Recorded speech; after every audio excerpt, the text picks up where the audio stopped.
Nah soal orang membunuh itu, apa contohnya tadi? Berbuat buruk sama orang lain, ya apapun lah. Berbuat buruk sama orang lain itu, kalau faktanya nanti tobat, Allah yang bisa ngelola itu. Makanya Nabi pernah senyum-senyum, pernah tertawa-tawa. Sungguh ketika Allah menghendaki rahmatnya itu semuanya indah. Yaqtulul qatil fayatubu hadza. Jadi ada orang yang saya membunuh, terus dia tobat serius. Kemudian al-maktul yang dibunuh ini masuk surga karena madlum. Qatilnya karena tobat serius juga masuk surga. Ya begitu juga di kedoliman-kedoliman yang lain. Jadi ya makanya tobat itu penting sekali. Ya taruh saja begini yang terkenal ya, contoh. Wahsy itu jelas di surga karena syahid dibunuh Wahsy. Apa Hamzah? Hamzah ini jelas di surga karena matul syahidan.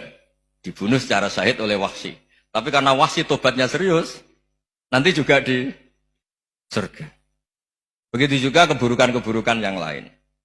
Jadi tobat ini misalnya ada orang hartanya dicuri. Tentu yang dicuri ini kalau dia orang baik, ya mungkin secara formal lapor polisi. Tapi kalau dia orang baik mungkin ridho lah, sudah itu saya ridho kan. Berkahnya ridho, dia menjadi orang baik karena ridho diuji Allah, hartanya apa? Dicuri. Kemudian yang mencuri tobat. Entah harta itu dikembalikan, entah dikasihkan masjid sebagai amalnya yang dicuri, entah apa-apa. Allah ngasih tobat orang ini.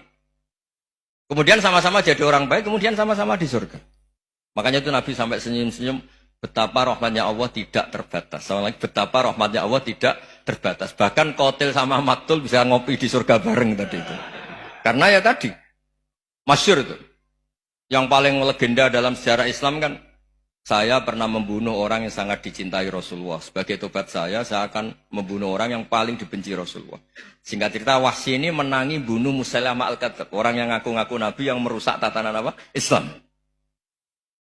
Apapun itulah, cerita-cerita apapun itu. Makanya saya sering cerita, kalau preman pasar itu tobat, jangan nyapu masjid. Tobatnya tetap di pasar, yang dulu pasar gak aman karena dia, sekarang aman karena dia. Jangan tobat terus nyapu di pasar, pasar diganti suksesennya, pengganti. Itu gak fair apa? Jadi kalau tobat itu harus seimbang dengan zaman salahnya. Zaman apa? Kayak Umar. Ketika dia kafir itu orang Islam dibikin takut. Terus ketika dia Islam, gantian orang kafir dibikin takut. Pertama dia Islam langsung marahnya Abu Jahal. Awas kalau ganggu Rasulullah. Ngadepin saya. Itu fair. Kenapa? Fair. Jangan tobatnya bikin orang takut, lah tobat ke masjid, nyapu. Yang di pasar diganti penggantinya tetap gaduh.